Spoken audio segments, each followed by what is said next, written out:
Hello student, आज हम लोग पढ़ेंगे पाठ 12 आगरा की यात्रा।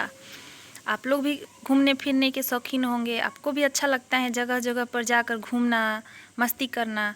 तो आइए इस सबसे पहले हम लोग पाठ पर इसमें देखते हैं कि क्या लिखा हुआ है। और ये हम लोग का जो ये पाठ है ये हम लोग को बहुत अच्छा लगेगा पढ़ने में, क्योंकि ये सैर सपाटा और घूमना फिरना के बारे में ही पढ़ना है। और सबसे बड़ी बात यह है कि हम लोग की आगरा के बारे में पढ़ना है। तो सबसे पहले देखते हैं इस पाठ पर इसमें क्या लिखा हुआ है। बच्चों, घूमना फिरना सैर सपाटा करना किसे अच्छा नहीं लगता।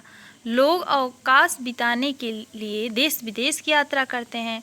यात्रा रोमांचक और मनोरंजक तो होती ही है, साथ ही यात्रा करने से ज्ञान भी बढ़ता है। आइए इस पत्र में आगरा की सैर पर चलें। प्रिय मित्र सुशील, नमस्ते। कल शाम को तुम्हारा पत्र मिला था।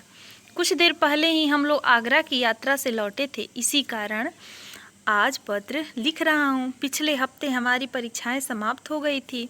घर पहुँचते ही मम्मी पापा ने बताया कि हम लोग आगरा घूमने जा रहे हैं। यह सुनकर मुझे अत्यधिक प्रसन्नता हो रही थी। पापा ने तो पहले ही ट्रेन की टिकटें बुक करा ली थी। जिस दिन हमारी परीक्षाएं समाप्त हुई उसकी अगली सुबह आगरा जाने की तैयारी शुरू हो गई। मम्मी पापा ने सारा सामान बांध लिया।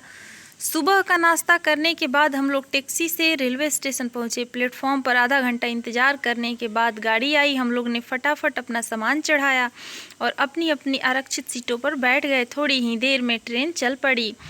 डिब्बे में ज़्यादा लोग नहीं थे, कुछ यात्री अखबार तो कुछ यात्री पत्रिकाएं पढ़ रहे थे। मैं खिड़की के पास बैठा था। खिड़की से पेड़ पौधे, खेत खलिहान आदि सभी दौड़ते हुए पीछे की ओर जाते दिखाई पड़ रहे थे। ट्रेन छोटे बड़े स्टेशनों पर रुकती हुई आगे की ओर बढ़ती जा रही थी। हम लोग सफ़र का भरपूर मजा ले रहे थे। कुछ घंटों बाद गाड़ी एक स्टेशन पर रुकी और आवाज़ आई, पेठा, आगरे का मशहूर पेठा। यह सुनकर मैं खुशी से उछल पड़ा कि आगरा स्टेशन आ गया।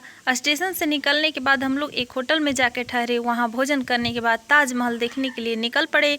ताजमहल दुनिया के 7 आश्चर्यों में से एक है। ताजमहल की सुंदरता आश्चर्यचकित करने वाली है। हम सब उसकी सुंदरता एवं भव्यता देखकर दंग रह गए। वह एक ऊंची चबूतरे पर सफ़ेद संगमरमर से बना है, जिसके पीछे यमुना नदी बहती है। ताजमहल का निर्माण मुगल बादशाह शाहजहां ने अपनी बेगम मुमताज महल की याद में करवाया था। ताजमहल देखने के बाद हम सभी वहां बाजार घूमने गए। मम्मी ने बाजार में पेठा तथा सोहन हलवा की खरीदारी की। मैंने और पापा ने अपने लिए जूते खरीदे। उसके बाद हम लोग वापस आ गए। दूसरे दिन हम सब फतेहपुर सिकरी घूमने गए हैं। हम लोगों ने वहां बुलंद दरवाज़ा भी देखा, जिसकी ऊंचाई 45 मीटर है। मुगल बादशाह अकबर ने इसका निर्माण दक्षिण भारत की विजय के पश्चात करवाया था। सलीम चिश्ती की दरगाह भी यहीं है, जो चारों ओर से सफ़ेद संगमरमर की जालीदार दीवारों से घिरी हुई है। शाम होने पर हम लोग वापस होटल आ गए। फिर भोजन करने के उपरांत ट्रेन पकड़ने के लिए स्टेशन की ओर रवाना हुए। तीसरे दिन शाम तक हम लोग घर वापस पहुंच गए। मन में आगरा की यादें अभी भी ताज़ा हैं। अच्छा, पत्र समाप्त करता हूं। जब मिलेंगे तब ढेर सारी बातें करेंगे। तुम्हारा मित्र रजनीश। धन्यवाद।